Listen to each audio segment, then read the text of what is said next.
गौरी पूजन में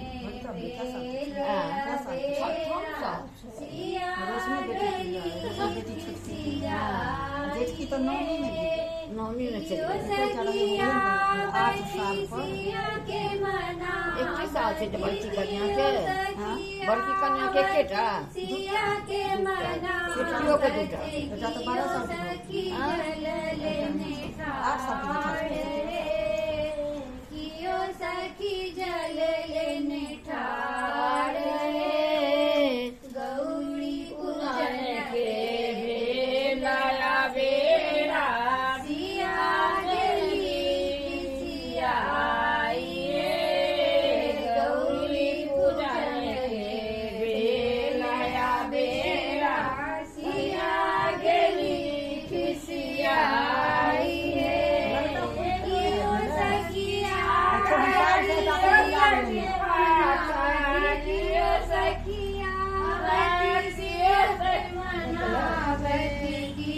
सखी फूल लेने ठाड़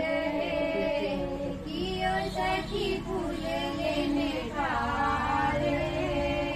गौरी पूजन में सिया गली की सिया सखिया सिया के मना कियो सखिया सिया के मना कियो सखी ने बदले ने ठाड़ कियो सखी ने बदले ने ठाड़ गौरी पूजन में बेड़ा बेड़ा सिया गली की सिया गौरी पूजन में बेड़ा बेड़ा सिया गली की सिया कियो सखिया बती सिया के मना बती कियो सखिया बती सिया के मना बती कियो सखी रूप लेने ठाड़ कियो सखी रूप लेने ठाड़ गौरी पूजन में बेड़ा बेड़ा सिया गली की सिया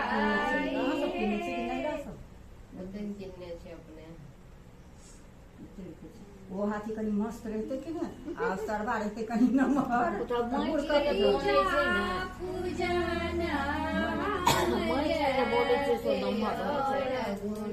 रघुनंदन स्वामी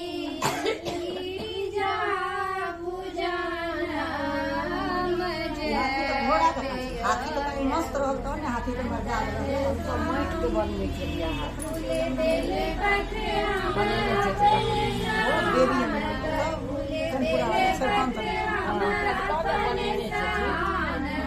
बेटी का बियाह भी लोग बना कर चावल डरवा हाथी अपना बढ़िया बनो लेकिन बेटी को बने थी कि नहीं बेटी ने भेज दी तो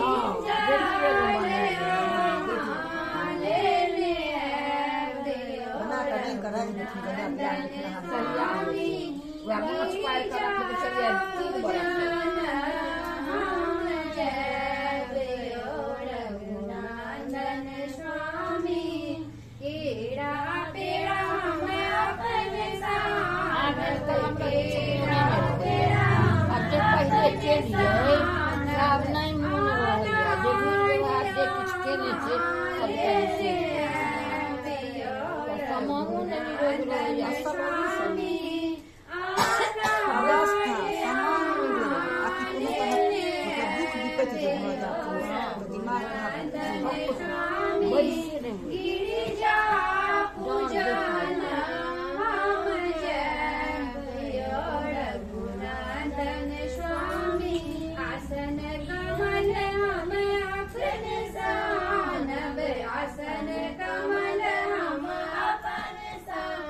स्वामी गिरिजा पूजन हम जबियो रघुनंदन स्वामी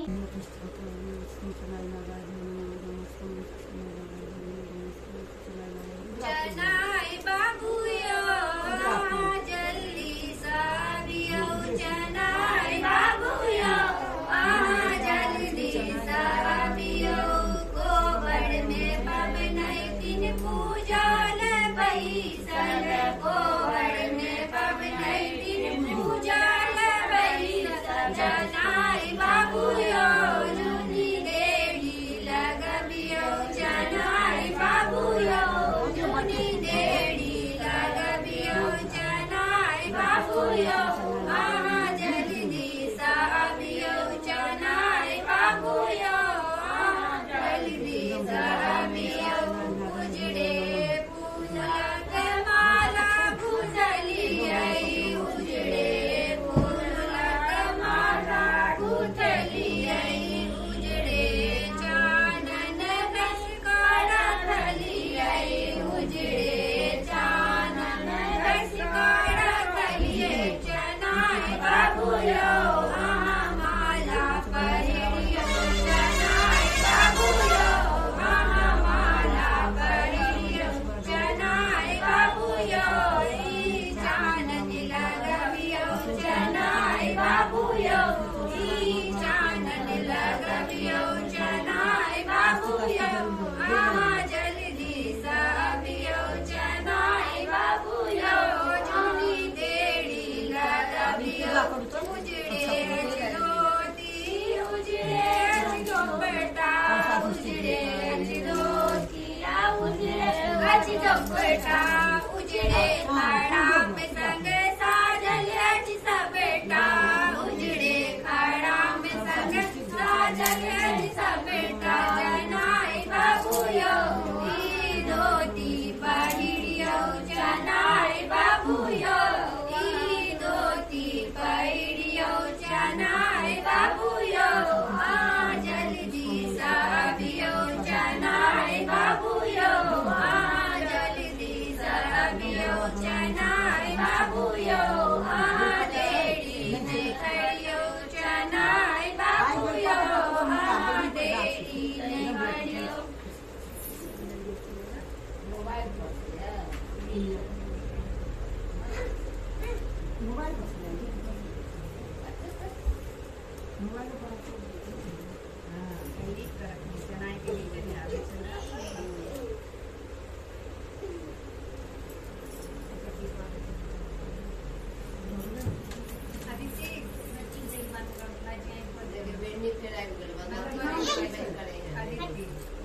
हम छोटकी